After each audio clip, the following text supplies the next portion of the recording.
Her vaktiniz xeyir olsun. Aziz qonaqlar, birbirinden değerli insanlar, sənət adamları, qonaqlar, hoş gəlmişsiniz, səfa gətirmişsiniz. Bugün benim dostum, kardeşim Əlikiramın güzel günüdür, şad günüdür. Birinci növbədə ad günüdür.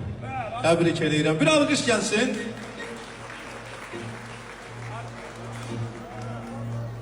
Ve iki gül balasının, gül nəvəsinin toy günüdür. Təmkin, Əlikiram ve kız nəvələri de var. Fərəh, Sara Xatun. Görsən mi? Yadımda saxlamışam. Bak kardeş belə olar da. Təbrik edirəm. O gün olsun. Əli. Ay Allah, ne güzel baladır. Ki Əfi baba sənin məsələsi. O gün olsun inşallah bir gün Təmkinin de yanında, Əlikiramın da yanında bir ağcanın libasında hanım gəlib o əyləşsin. Əfi babaları da həmin o gündə də bax belə təbrik eləsin.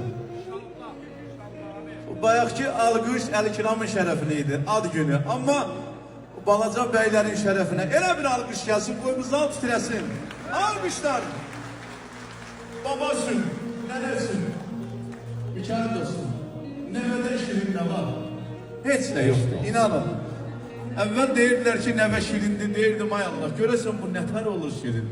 Nəvə olandan sonra gördüm ki, baldan da, baladan da nəvə şirindir. Nəvəcan, nəvəcan, sənin toyuna qurban. Babacan, babacan, deyən dilinə qurban.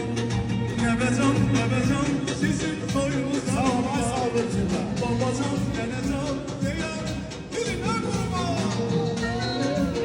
Dostlar, kirvənə, buyursun.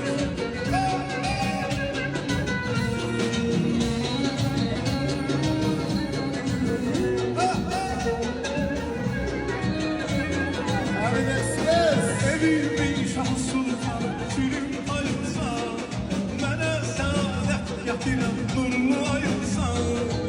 Gülərim o günü mənim həm sabah olsa, mənə babalıq gətirəm, nəvə ayılsa. Nəvəcan, nəvəcan, sizin toyunuza qurban. Babacan, babacan, deyən dilinə qurban. Nəvəcan, nəvəcan, sənin toyuna qurban. Babacan, babacan, deyən dilinə qurban. Dostlar, toydan edirlər, buyurun, xahiş olsun. Rəqs edin, rəqs olsun, xahiş olsun.